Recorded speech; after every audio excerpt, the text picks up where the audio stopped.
Welcome to another episode of Pilots Say What, where we get to hear what pilots have to say, and we have another special episode. And the reason I say that is because we're sitting down with Mr. Patrick Arnzen today, and we haven't done this since maybe the first episode. So we'll be talking a little bit about what makes you passionate about aviation, things that you kind of foresee for the future of thrust, and just flight training in general. Also, we'll take a second to kind of get to know you, and I'm excited for the listeners and the viewers who we've gained over the past year, almost a year and a half, to kind of have an opportunity to hear some of the things you have to say. But briefly, would you mind giving them a special introduction for yourself? Yeah, well, first of all, I'm super happy to be back on the show. I know it's been a while, so I'm super happy to be back on. Really honored. My name is Patrick Arnzen. Like you said, I'm the CEO of Thrust Flight, longtime pilot, been flying since the mid '90s. I'm a designated pilot examiner. I'm an airline transport pilot, former airline pilot. I'm also airframe and power plant mechanic with inspection authorization, and just overall just like aviation geek. So again, super happy to be here and excited to talk about what we're doing at Thrust and what's happening in the industry and just all things that are exciting in aviation. So I'm excited to hear about the things that make you an aviation geek. For in your words, but the first question I really want to ask is a little bit more zoomed out. What is one thing that you would want people to know about you to make you feel like they sort of understand you? I'm a guy that just loves aviation, right? Like loves aviation, but I would call myself like more of a business guy, than a pilot, right? Like, I mean, I love flying, love everything airplanes, but I think what gets me out of bed and what really gets me excited every single day is to watch the business grow. I'm not talking like in a monetary aspect. Like what really excites me is just being a part of so many people's journeys. Guys like your journey, the flight instructors that that work for us now that were students and that have or will ultimately move on to a regional airline and a major airline. All the mechanics that we train, and then ultimately become mechanics here, and then a lot of those move on to major airlines or large MROs or places like that. Aviation's like this organism, right? I'm like part of that organism, and I know so many people, and I hear so many stories, and I get so many people that will reach out to me on LinkedIn or text me or call me or whatever it is, or reach out on Instagram, and tell me what they're doing and check in with me, and like it's so neat for me because it's like raising kids, right? I don't mean that in a in a bad way, right? But like I've got a daughter, and I watched her grow up from a little baby, and she's now 13 years old, and I've watched her grow, and very much like raising my daughter, I've been part of so many people's journey that I almost feel connected to them, and being connected to so many people, and it's just it's so neat, and it's not because of me or because of the organization. It's because those people are really great. They've got a great grit and great core and great work ethic, and we would just in a lot of ways were the vehicle to help them realize what it is that they wanted to do. So I think that's what gets me out of bed in the morning. That's what gets me really excited about being in aviation and seeing all these people. I mean, I love, I travel around, a lot nowadays. We're looking at new locations for the A&P schools and the flight schools and some other things that we're looking at. So I'm popping in and out of lots of different airports, and I will tell you, it happens more times than not that I will see somebody literally at some airport. I had no idea where they're at, and I'll hear somebody call across the room, Patrick, and it'll be somebody that went to school here, or it'll be somebody that, that I worked with in the past. And, it's always a neat opportunity to connect with those people and listen to their stories. And, it's just neat to be part of it all. That makes a lot of sense to me. I can see that I think about it a lot since I've been here, how much the company has grown, and you've built something here, and I think I can understand that there could be passion behind that. Well, we've built it. Like you've been a huge part of it, right? Like it's not like Patrick grew it, right? Like we have, I think, over 200 people that work here now. So I mean, when I said it's an organism, I'm just a little piece of that organism, right? It's the growth is a direct result of surrounding ourselves with really, really wonderful people. And, the thousands of people that have worked here over the years, they're all huge contributors to the success of Thrust Flight. Absolutely. Okay. Well, thank you for sharing that. Well, you've done a lot. through aviation. I mean, I see that even you started off with sort of like an aircraft dealership Hmm. thing going on, right? And then you move into flight training, and somewhere in there, I think you're flying still at the airlines until like what 2010 or so. Yeah. Um, and then you do the DPE, and then you launch the ZTA program to kind of structure the flight training that you've been working on. I mean, there's more in there too, Hmm. but the reason I say all these things is because it's all centered around aviation, Hmm. and as you just said, you're really passionate about the business side of things at this point, and what that really looks like to grow something. Uh, but why is it always in aviation? What is it about aviation that does it for you? I mean, I think that's where my heart is. If you do what you love, you'll never work a day in your life. It's nonsense. I mean, it's still a lot of work, right? But Yeah. it's work I really enjoy. Hmm. It is work, and it's not always fun. Right. But ever since I was a little kid, like I was going to be in aviation. I was going to be a pilot. I was going to be an entrepreneur. I mean, like, I had a conversation with my mother and father a couple months ago, and they said, you know what? We knew when you were a kid, you were going to be massively successful, or like you were going to go the entirely the other direction, right? Like, Hmm. and thank goodness I took, took the first direction. Right. But I always had this drive and this passion behind me, even, from when I was a little kid, and aviation was always a really big part of that. And I attribute a lot of that to my father, and my grandfather, who were also and still are very passionate about aviation. Um, so it's something I was surrounded with, which I didn't really grow up around, flying, but there was always that passion kind of in the household. I mean, we Right. flew remote controlled airplanes, and my grandfather a little Cessna 150, and Mhm. so it's not like so many people that come and fly with us that are, airline pilot kids, and Right. or had a bunch of airplanes in the family. They were flying family trips, and we didn't do any of that. But it was always very core to a lot of the conversations. So I think that was a huge contributing Yeah. factor. It was like an undying, burning interest and desire, right? At the end of Yeah, the day. I hope that light never goes out. Hmm. So, and I it's a like light that you that I put it that like way. to, that I really like to stoke. That fire I like to stoke in so many other individuals, and just exposing people to this. I mean, I think that's the biggest challenge we have, Yes. is like getting this out in front of people and saying, like, this is great. Like, this is so different Hmm. than other career paths that you can take, and the monetary piece of it is like a huge, huge upside, right? But that's not even the core reason to do it. I mean, the fact that you can come to a school like Thrust Flight and in Hmm. 2 years walk out, you're making 140, 150 grand a year. You've got a signing bonus. You don't have to go to college necessarily. Hmm. Um, you know, that's kind of on the side to me. The really the neat thing is, yes, you get to build this fantastic career with this huge earning potential, but it's Hmm. the community of aviators that we're surrounded with. And the same thing on the mechanic side.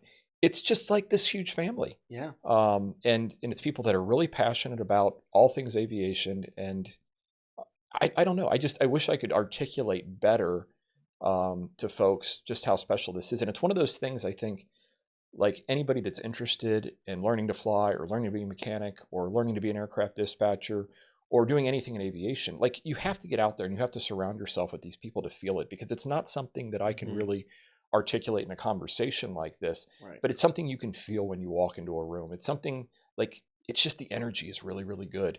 Um, so, you know, anybody that's interested, I think you need to seek it out, whether it's with Thrust or anybody else, it doesn't matter. I think that's probably been what you're saying right now. That flame to kind of stoke and keep alive, and that nuance thing that's hard to put into words. That's probably got to be my favorite part of doing the podcast, and the podcast being my favorite part of working here, almost in the sense Hmm. that I get to kind of let some of that bleed through Hmm. in these conversations. That's my goal, anyways. Because the other thing I want to mention is I really enjoy talking to pilots because Hmm. they all have this common thread, all the way from you being the CEO of Thrust Flight, all the way down to one of our students, to someone who's never even been a student at Thrust Flight. Maybe they're a Hmm. DPE that I've talked to on the show before, like Wally or something. Hmm. There's this the common thread is that little flame Hmm. that pilots have to fan the Hmm. same way an artist does. Hmm. I've noticed that, And and it there's a makes it lot easy of to talk. similarities between artists and pilots. I mean, like what we Yes, do, it's something that like you can always get better at, right? yes, Like, It's something like you're always honing this craft, and it is Mhm. this very artistic thing, you know. Yeah. And I know you had Dr. Punzi on the other day, and Yeah. Captain Stromer, and I mean, like listening to those guys, they do such a better job of articulating this stuff than I do. But it's, I don't know. I think it's just really, really Mhm. important to, to have people like step out of their comfort zones, Right. like seek this stuff out. And it can be intimidating, right? Like this is a whole new Absolutely. industry. Like it's intimidating to walk in to a flight school or to an airport and like just to go up and talk to these people and surround yourself. But, I would encourage anybody that's even a little bit interested in it to maybe get out of that comfort zone, Mhm. put yourself out there, and I think what you're going to find is this community is going to welcome you, right? Right. Like they're going to welcome you. We want more people to come in to aviation. The last Boeing report said we need 674,000 pilots over the next 20 years. So, if we break that down on a year by year basis, that's 34,000 pilots, airline transport pilots that we have to make every single year. Mhm. We made more airline transport pilots either last year or the year before. I don't think the last year's data is out yet, but Mhm. the year before that, I think we made like right under 12,000 pilots. Okay. So, like, we're not anywhere close to making enough pilots in order to keep up with demand, and I know, there's lots of influencers and there's lots of people on, the internet saying, oh, you don't want to become an airline pilot because you're not going to have a job, and these are people that have been doing this a very short period of time and they don't have the same visibility, Mhm. that I do. Mhm. I got my certificate before September 11th happened. I was at the airlines when the financial crisis of 2008, COVID obviously was a big time, right? Mhm. So what I think everybody has to understand, there's ebb and flow when hiring at the airlines, and the Right. airlines have picked up hiring a lot, and I think that trend. I know that trend is going to continue. Mhm. But there's only a finite number of simulators. There's only a finite number of instructors that can do this kind of stuff. So you hire a bunch of people, the pipeline gets clogged a little bit, the pipeline unclogs, they hire a bunch more people. So it's a cyclical thing, Right. right? So I would encourage anybody that is concerned about getting a job on the other end. I can tell you, I mean, I've seen the industry, I've seen the ebb and the flow over 3 of them, and I know people that have seen 5 and 6 of them. I Mhm. personally was furloughed from an airline twice, once on my honeymoon. Oh. Um, so I know what bad looks like, and I know what good looks like, right? Mm. I have that. I've had that experience, Right. whereas a lot of these other people haven't. It's really good right now. The best time to start training is too, in a little bit of a lull like we've had lately. Mhm. Um, Kinda like buying the low end. yeah, it's exactly Yeah. right. But you Buy don't the want to dip. buy when the stock market's high, right? Yeah. So that's absolutely the truth. Mhm. So at the end of the day, you can't look at this stuff right here, right? You Mhm. have to look here.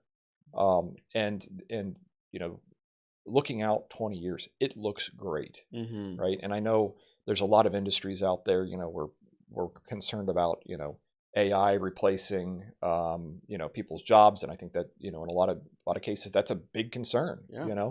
Um, they're going to need a lot less people like you, in the future. Although you're definitely not replaceable. So, No, I hear um, you, I hear you. I'm not but too worried about AI. yeah, yeah, right. But at But the same I think time, it's a real concern. right, and I think it's going to be a long time before we see either single pilot or pilotless airplanes. I don't think the public's going to, even though the technology's there, I don't think the public's going to accept that for a very, very long I time, agree. really, or if ever. So, this is one of those jobs that, um, you know, you've got a huge runway, pun intended, out in front of you Mhm. to have really a great career and a great life. What do you think the difference is between someone who does look at it like this versus like this? Someone who's nearsighted versus far, looking further into the future? Because this is a career decision, Well, for people that look at it here, right? right? Sometimes that's all people can look at it because they don't have the experience to look at it in a longer way, right? Mm-hmm. So, I think it's just a matter of education, Mm, right?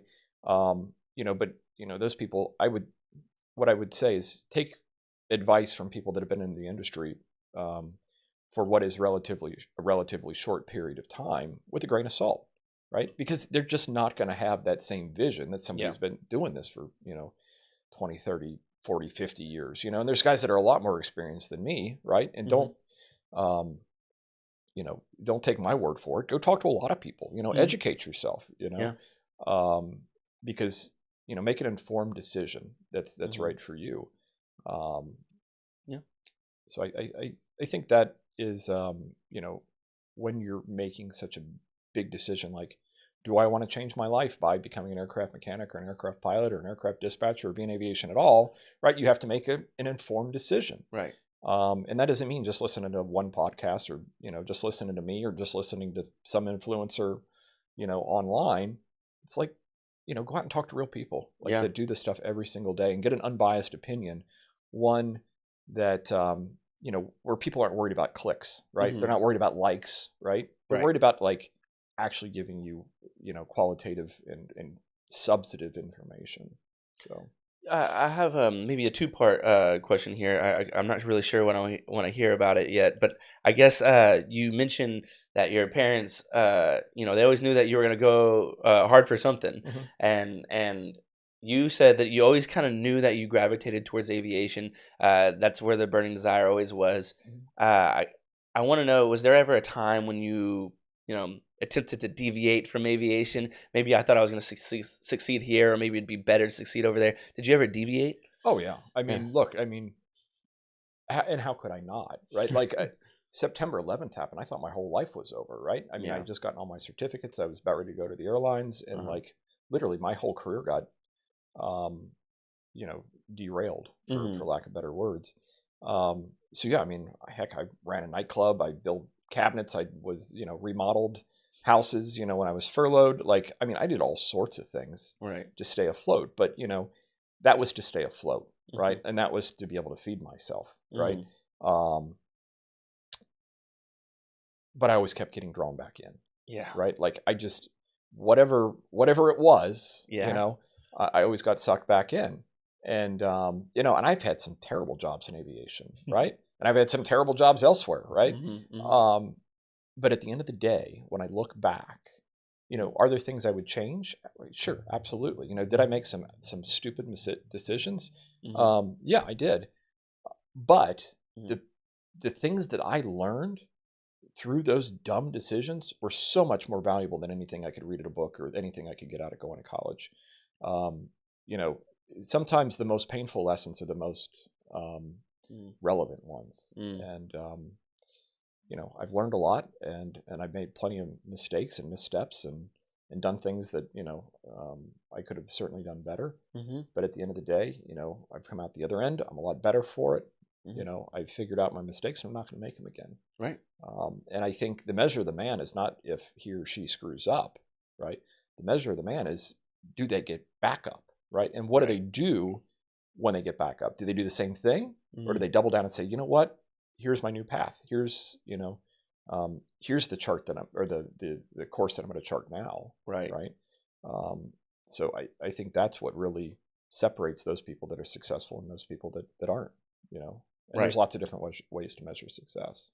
Okay, well, I think that's kind of what I was trying to figure out, and Mhm. and to your point, it just keeps drawing you in, and I think for some people it might seem hard. It's not an easy decision to start your flight training. It's not an easy decision to say I want a career in aviation, Mhm. because there's some difficult parts of the journey that you might have to get through. I guess I just like to hear why people keep doing it anyways, and that's what you highlighted to me. Well, and I think, when we talk about aviation, right? Like we don't talk about how emotional like the whole process is. Right. Like it is the hard, I promise you, it will be the hardest thing that you probably ever done in your life. Yeah. Maybe with, a few outlying exclusions, right? Mhm. Death in family or divorce or things like that. I mean, those are all terrible things that people have to deal with. But as far as like and education goes, Mhm. like here at Thrust Flight, we cram a lot of education in a 10 to 12-month period, right? Yeah. Or in the case of the mechanic program, a 10-month period. So it is Mhm. a lot. I mean, and it's every single day. It's a full-time job. Mhm. Um, the highs that you experience are going to be some of the highest highs that you've ever experienced. And the lows are going to be some of the lowest lows you've ever experienced before. Right. Um, and sometimes that happens in the same day, like quite literally, Yeah. and a lot of times you're going to feel like an imposter or a fraud. And why am I here? And can I really do this? Um, I don't know any aviator that has not had imposter syndrome, Mhm. including myself, right? Mhm. And sometimes that still comes up, you Right. know. But that's part of the journey, I think, and that's part of how we double down and how we get better, right? Right. And I think one thing that we've done really well here at Thrust Flight, especially when you compare it to a lot of other flight schools, is we surround everybody in this like wonderful community of people. Like we're this wonderful support network. Right. So like when you're having a bad day, there are people there to help you through that. There's people to talk to. There's people that can relate. When you pack as many people as we do on this campus, it's impossible for people not to have similar experiences, both good and bad. Right. And, we're not perfect and students aren't perfect. And, I think that's the whole beauty behind what we do. Right. But it's recognizing that, understanding that, and then, accommodating that, that makes the whole process, when you look back on it, a really enjoyable one. And I think a lot of people, including myself, when I was going through flight training, I just couldn't wait to get, to the finish line, to the next thing. Right. And I didn't enjoy the journey, and that's one thing that I try and remind everybody in here while they're in training and while they're flight instructing, is these are going to be some of the best times you've ever had. You're going to make some of the best friends you've ever had while in flight training. I mean, I'm still friends that I went through flight school with, and my flight training was terrible. It was awful, which is great because I learned all the things I don't want to put other people through. Right. Like I felt like I was just like wandering around in the dark, and I didn't know what direction to go. I didn't know what the job outlook looked like. I didn't know anything. Right. And nobody was helping me with that. Right. And the only reason that I made it through is I just had like this burning desire, because this is what I was going to do. I had no idea what I was going to do with it. Right. I didn't necessarily want to become an airline pilot. But, I knew I wanted to be in aviation. So, I mean, that's what I was going to do, damn it. And I did it and I got through it, but I know so many people that didn't. Right. And I didn't want people to have that same experience. And I think we've done a really good job of making sure that same, really difficult experience that I went through and a lot of the people that I knew went through, hopefully have not had that experience here. And what I'll say, is I make sure that everybody that comes through here, they've got a direct line to me. Like if somebody feels that way here, we want to rectify that immediately. We don't want people, listing around, we want people, on a mission, and like I said, it's hard and we hold people accountable, and I think a lot of times it's the first time some people have been held accountable, and that can be difficult. It can be hard to hear. You're not studying enough, or you need to work harder, or it's not good enough. Right. But we also back that up with, here's how we're going to help you with that. And it's okay. Right. And we're going to help people with study skills, and we're going to get them the extra help that they need. And, I think a lot of flight schools, especially, some of the bigger ones, are really quick to wash people out if they don't have like really great aptitude, there are people that have different strengths. Some people are great at flying. Some people are terrible at studying. I was definitely in that camp, some people are really good books, really good in the books, and maybe they don't have the same tactile skills, but, we're going to help people get through all that stuff, and I think that's one of the biggest differences, and it's hard to articulate, right? It's hard to put on a website, like, we're not jerks, but I think it's something that, I think most of the people here would agree with that, or at least I hope they would. We have the way I see our flight school is that we're part of the accelerated flight school industry, where it's going to be a really challenging task. But from hearing the things you say and seeing the way the instructors work and the way that the school moves, it seems like we're really serious about equipping our students, the best that we can, while challenging them with something like accelerated flight training. Right. We're a pilot mill that doesn't act like a pilot mill. We make a ton of pilots, and I think a lot of people, out on the internet, think that's a bad thing. Like you're just a number. Here you're not just a number. I mean, yes, we make a lot of pilots, and that's what we want to do. That's our mission. We want to help solve for, what is this looming crisis of not having enough pilots. But we're going to do that in a way that, we're going to know your name, right? Like I still fly with the majority of students, and, I'd love that opportunity. I love to connect with them. I love to hear how the program is going, right. To still be connected, to all the students that go through here, is very, very important to me. Right. And it's hard to do, with 4 different campuses and I work a lot. And congratulations on the Phoenix location opening up. I was just out there with you, but I mean, it's kind of a big thing for Thrust to be opening a location out of the state of Texas. Oh, it's huge for us. I mean, Phoenix is such a great market. I mean, The flyable weather days are so great, and having an air conditioned fleet, and what is like the hottest state in the hottest state in the country is pretty important. But we're very excited to get into that market. I think we're going to change a lot of lives out there. Absolutely. And we're excited to expand our footprint even beyond, Phoenix into some other markets as well that we're looking at.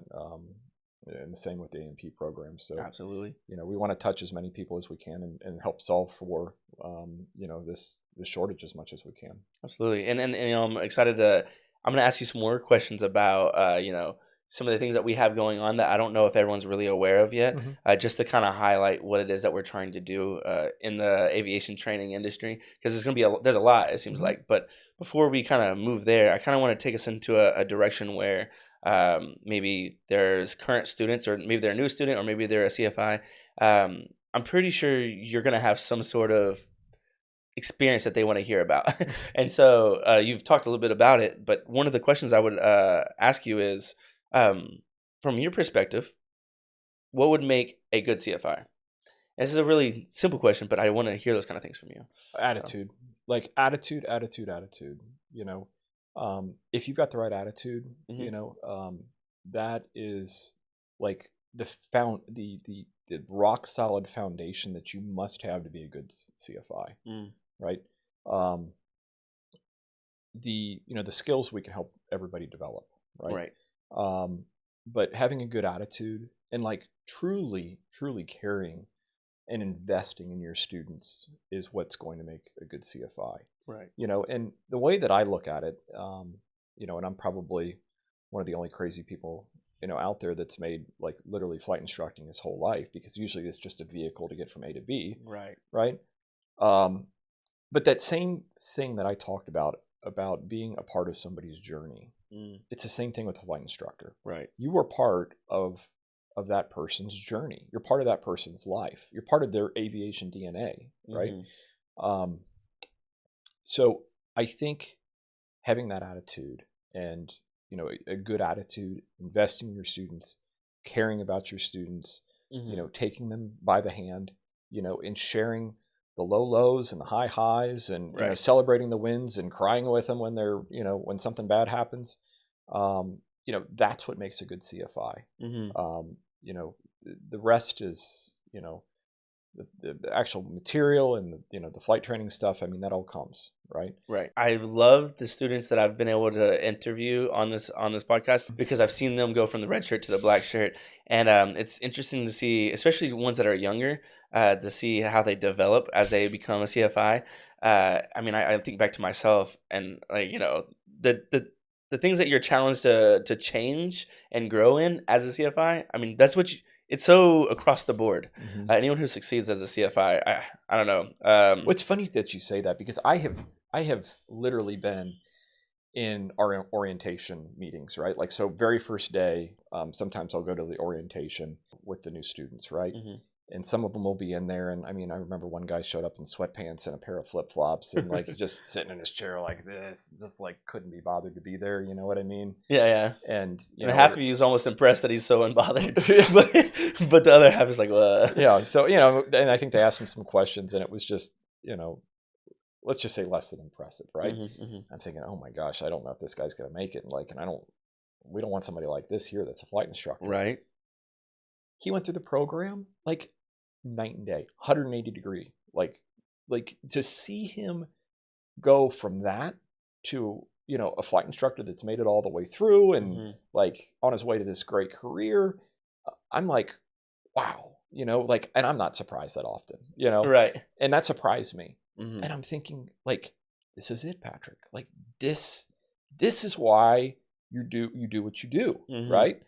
This is why we do what we do. And like, I was reflecting on that a couple days ago, and I was just like, this is great. Like, it was like one of my biggest wins, if that makes any sense. I think it does. It does. From an observation standpoint, I've been able to see like these little things tick in people, and I love that. That's like one of my favorite things. And I think they're kind of forced to develop when you're put in a role, especially as a CFI.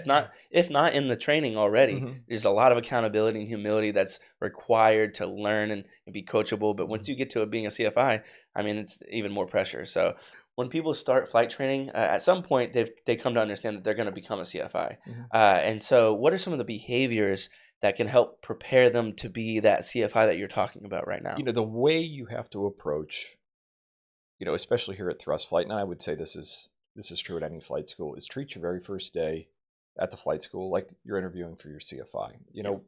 Um, Here at Thrust Flight, we have like top-notch CFIs, and we like to hire the CFIs that go through our program because we love the product that we have. We've got a very consistent product. If we were to hire a bunch of different CFIs from, ATP and from these other flight schools, we're going to have very different instructional styles. Mm-hmm. Maybe different standards, and the expectations are different, right? Right. I think sometimes the students forget like the way they interact, right? And like maybe Right. the work ethic they put in. And look, everybody's going to have great days. Everybody's going to have bad days. Everybody's going to work really hard sometimes, Mm-hmm. and everybody's going to have lousy days, right? Yeah. So like, you don't need to be perfect, right?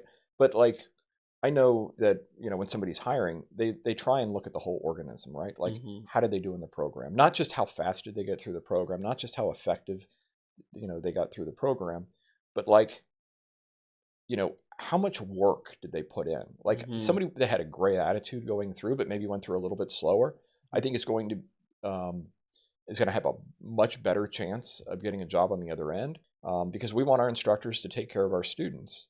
And, like I said, fundamentally, that attitude is that foundation that has to be there. Absolutely. And before I ask more questions about what's going on, like some of your viewpoints on the industry and things like that, one more of these questions for people who may be interested in flying but have yet to do so, Mhm. because there's like I said earlier, or like you said, anyways, you've done so much in aviation. What about someone who just loves planes and they don't really know what they want to do in aviation?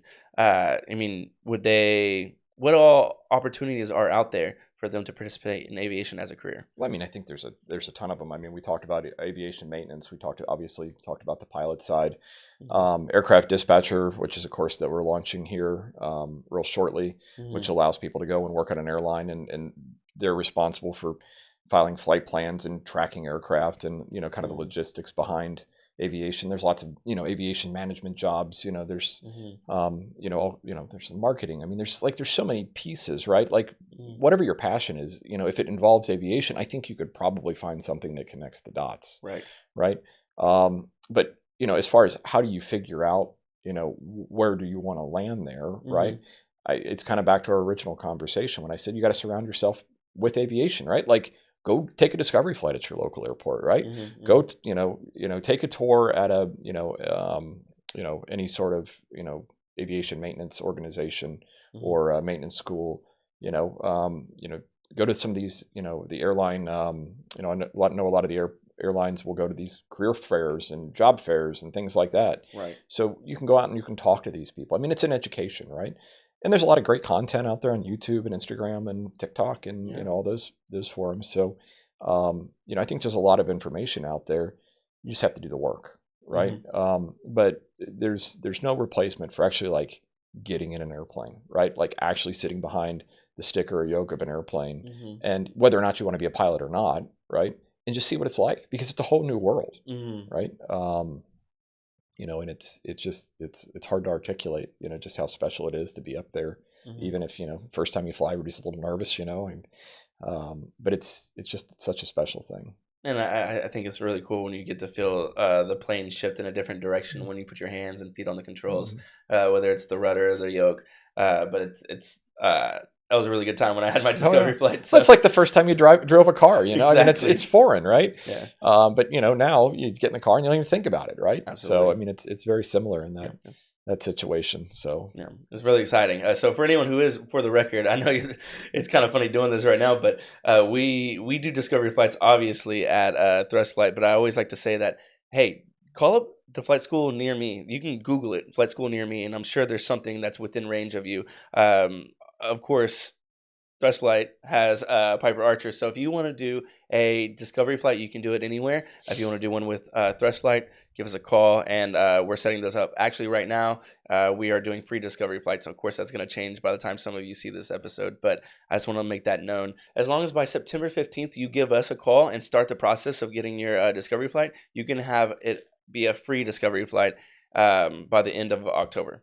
So call us before September 15th. That's right now the deadline. Well, and I think the neat thing about the discovery flight is, it is your first flight lesson. You're going to walk out the door with a logbook, and it's not just a ride, right? Like Right. You're going to sit in the pilot seat. You're going to go through the pre-flight with the instructor, right? They're going to tell you all the things that you're looking for. You're going to help them take off the airplane.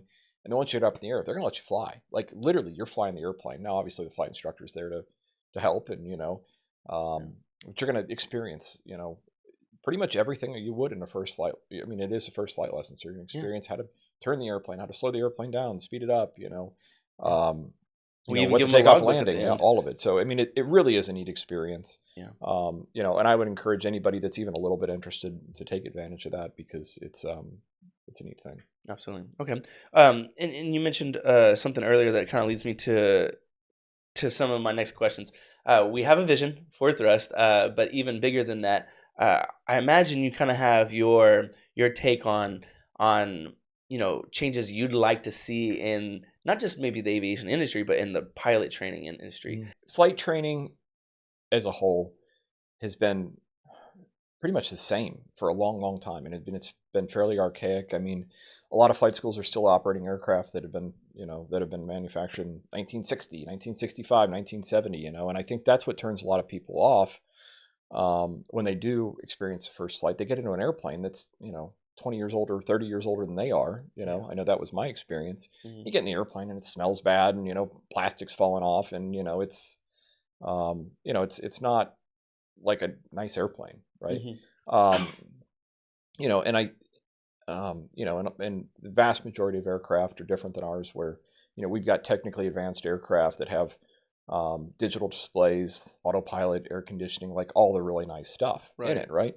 But that's maybe 10% of the flight training aircraft that are out there. The other 90% are just our old airplanes. So like number one is, and don't get me wrong, there's a lot of value in learning how to fly a round gauge airplane, right? I mean, that's what I learned on, and I'm not saying that you can't do that, right? And still be very, very successful. But what I am saying is, like, we want to make sure that people are flying the equipment that is going to be relevant to what they're going to be flying in the future, right? Like most of the pilots that fly at Thrust will fly a glass cockpit, technically advanced aircraft, and that's exactly the type of aircraft that they're going to move into after they get done with us, right?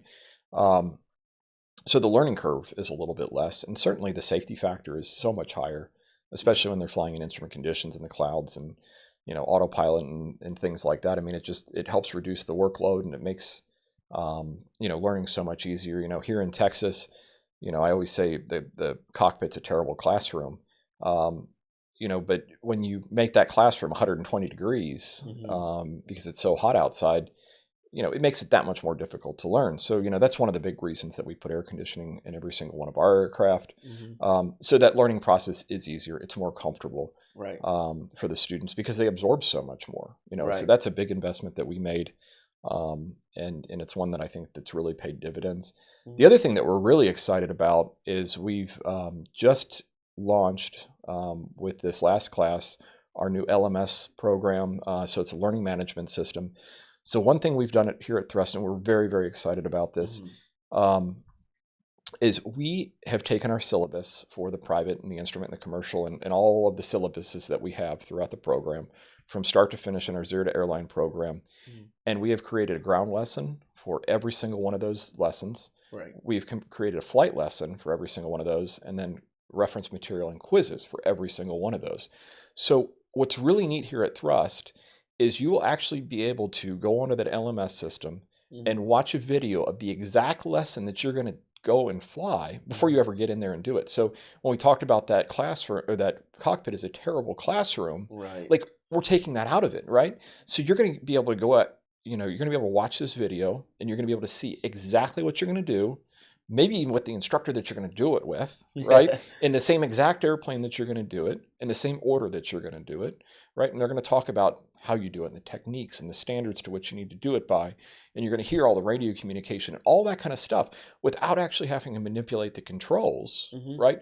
So like, we're like literally giving people twice the exposure to the ground training, and the flight training that they would normally get, right? So we're still, we're not sending people home and we're saying, okay, just go sit in front of a computer. Right. Like, that's not what this is about. It's not like, a lot of flight schools that say, here are a pile of books, go study them and come back and we'll go fly, right? And just hoping that you connect the dots, right?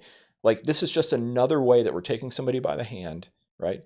And saying, let me help you and guide you through this program in such a way that, like, it's almost impossible not to get it, right? Because you're seeing it so many different ways, and they're able to look at the data, right? So, from the flight school side, and this is probably more information than everybody wants to know, but from like my seat, right? I want to know how much people are studying, right? Yeah. Like, I want to be able to go in there and look at the data and see how engaged people are, right? Like, so if somebody comes and says, hey, I'm struggling in the program, or maybe they're not performing into the program, and we're saying, well, your instructor is saying you got to study more, right? I can go in and say, well, yeah, he or she is studying a lot, right? And they're watching the videos and they're engaged and they're going through the quizzes, or maybe they're not, right? Yeah. And then that's an opportunity to, maybe to hold that student accountable and say, look, here's the data, right? Like, you say you're studying, but like, you haven't done, these lessons, right? You haven't taken advantage of this opportunity. Right. Yet. So like, we put this in front of you, we've given you this opportunity, but you haven't used it. So like, you got to do that, right? Yeah. Like, so it's just another way that we have more visibility to hold people accountable, and I think it's, I think we're going to be able to learn a lot from that. There's a lot of flight schools that are out there. Kind of back to your original question of, what would I like to see? Is a lot of flight schools have done exactly the same thing for so many years, right? And they don't look at the data, right? Like, they say, well, this is the way we do it. We're not changing anything, and that's just the way it is, right? But we have to realize that every single approach, or one approach, is not going to work for every single person, right? So you have to take a tailored approach to different individuals, right? So we're able to look at the data and we're able to say, well, this segment is having trouble here, or maybe these people are having trouble here. How do we improve either the LMS or a syllabus or training materials to make sure that we fill in those gaps? So like, we're constantly making, these little tweaks. We've been doing this a long time, and I think we're really, really good at what we do. Right. But one thing that we don't do here at Thrust is say it's good enough, right? It's never good enough. In every single class that goes through this, I want them to get better, right? And I know I've said this to you before. I don't want to just make people with pilot certificates. Like, I want to make great pilots, right? Like, I want to get on an airplane and see a Thrust trained pilot up front. I want to say, oh, good. You're not, oh, no, and I want other people in airlines to have the confidence that, these are the type of people we want to hire, because we know the quality that Thrust puts out. Right. So, that's like a personal mission every single day for me, and for all the people in our, in our tech department, and the people that are developing LMS, and all the chief pilots and assistant chiefs and instructors. Like, how do we get better? We're constantly meeting and saying, okay, what can we do to make this better? Because good is never good enough. Right. I think the through line that I hear through a lot of that is not just sticking to something just because it's what's easy, and pushing the envelope to progress how we provide training. From a lot of the students that I've talked to that have transferred from other schools, or maybe even just a Part 61 setup, it is like, hey, here's a pile of books, and come back when you're ready to fly, kind of thing. And it just seems like there's a lot more opportunity to really do someone justice when teaching them how to fly. And it seems like you're serious about that, and I like that about this school. Well, and I've heard this a lot from people.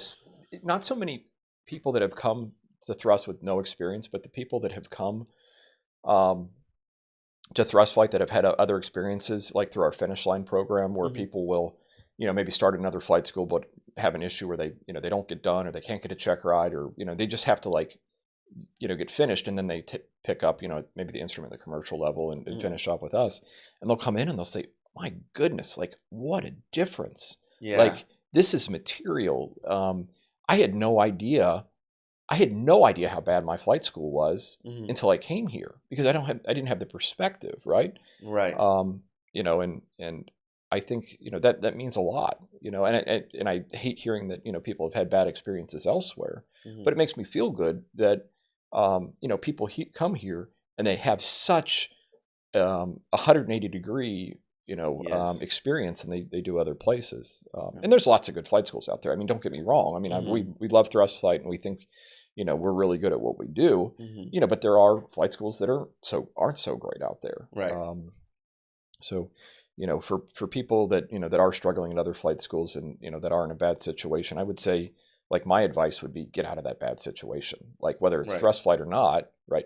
Like if it's not working, if you are not getting the support that you need, and you don't feel like, your instructors or the flight school is invested in your success, and you're just looking at it and saying, these guys are just, just in it for the money or whatever it is, Hmm. like you want to remove yourself from that situation. So to zoom back out a little bit, we as Thrust have been changing a lot. I mean, you launched the ZTA program in 2016, right? Is that Hmm. about right? Yeah. Gotcha. There's going to be a lot more to the program. There already is a lot more to the program. Hmm. What are some of the high level ideas and visions that are already kind of beginning here at Thrust Flight to change it, not just from a flight program perspective, but more into an aviation company? I think one of the biggest things we're doing is we're looking at the footprint, right? We want to be a national footprint. We've really only been in Texas until we've just launched in Arizona. We're looking at opportunities all over the country. Mostly in sunshiny, good weather states. Right. Um, but look, we want to compete on the national level with some of the biggest flight schools in the country. Hmm. So that's I think that's our mission. We want to bring that same culture and that same feel and the same quality of aircraft, and the same maintenance training, to more markets. Right? We Right. realize that not everybody wants to pick up and move across the country, Hmm. even though we have a ton of people that do that. So we want to be able to touch more people. So I think Hmm. fundamentally that's what we want to do. That Hmm. what we want to do there. I think the other thing that we want to do is we really want to double down on the education piece of it. I think this LMS program is great. We're going to continue to put out a lot of the same information that we put out on on YouTube. A lot of the things we put out there, for free. The multi-engine training video, a lot of the CFI stuff that we do. I mean, I love hearing when other flight schools are sending their students to thrust flight, on YouTube and some of the other platforms we use for education. Right. So that's great. Even if somebody isn't going to flight school here, we still like to be part of people's journey. I love hearing people say, "Oh, I used your videos," when we were flight training. So that's been a really, really neat thing. We're really getting very excited about expanding that maintenance footprint. Hmm. We talk a lot about the pilot shortage, and I think people focus on the pilots, but I mean the real story, I think, is the need for mechanics. I mean, the need for mechanics outweighs the need for pilots by a huge number. Right. So we really need a lot more people that are entering the maintenance side. And um, the maintenance job is a really great job. You've got a Hmm. ton of benefits. There.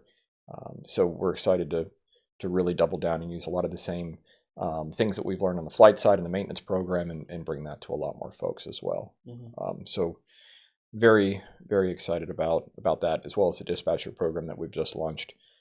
So putting those three things together, Hmm. I think really gives us a very um, holistic approach to training. Right. We're looking at some other opportunities right now, nothing that's really firm. But I think fundamentally, we want to try and solve for what is a looming crisis in the industry. We want to get more people into aviation because it's a great opportunity, Yeah. Absolutely. both for people that want to get into it, and it's a great thing for the whole country. So. Absolutely. One more thing that I can't leave without asking you about is it's kind of a hard question because a lot of people want to fly, and there's only so much foresight to be had, like we talked about earlier. But one thing that people do know is that it's expensive, and you usually go through a phase where you're a CFI, and you're making money, but not nearly as much as you would be in the airlines, and you have to get to the airlines. And there's almost like a little there's a phase there where you kind of really have to push, where money isn't the motivator. It's the continuing to learn and progress in your career that has to be your motivator. And I guess what I wanted to ask you is, what would you say to someone who is concerned about how expensive flight training is or even can be if you go to a nicer school? I think that's the biggest challenge we have right now. You Yeah. know, flight training is very, very expensive. Mhm. And I would challenge you and say that really the challenge is not why you're a flight instructor. I mean, the flight instructors, at least here at Thrust, make certainly a pretty good salary, at least compared to, what I was making back when I was doing it. Right. I mean, the real challenge is for affording it on the front end, right? Yeah. But the way that I look at it is that's kind of your cost of admission, right? Mhm. Like, I did not come from a wealthy family. I had to, I did a lot of odd jobs and worked in the middle of the night, and it took me years to get through my flight training because I had to pay for the vast majority of it myself. It was incredibly difficult. Right. And for somebody that already has a family and maybe has a fixed income, I mean, it's very, very difficult. And maybe it's impossible for some people. Mhm. One thing that we're really excited to announce is that I've stood up a scholarship. It's called WAMO. Okay. That's a scholarship for both pilots and mechanics. It won't pay for the entire piece of the flight training or the mechanic training, but it is something that will help hopefully get some people across the finish line. So that's one thing we're really excited. There was also an announcement from one of the new Trump bills in June that flight training is now eligible under 529 plan. So traditionally, a 529 plan was only able to be used at a 4-year accredited university. That's no longer the fact.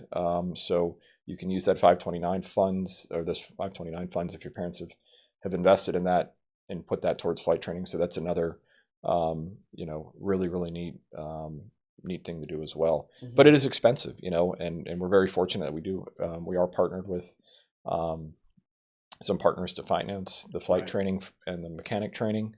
And it's not cheap. Yeah. But I cannot think of another industry that you can go into, either the mechanic or the flight side, put in either a year or 2 years of your life, right, and come out the other end with such a high-paying job, right? It's temporary. The interest is temporary, the payments are temporary, but this lifestyle and the amount of money that you're going to make and all the opportunities that you're going to have are not.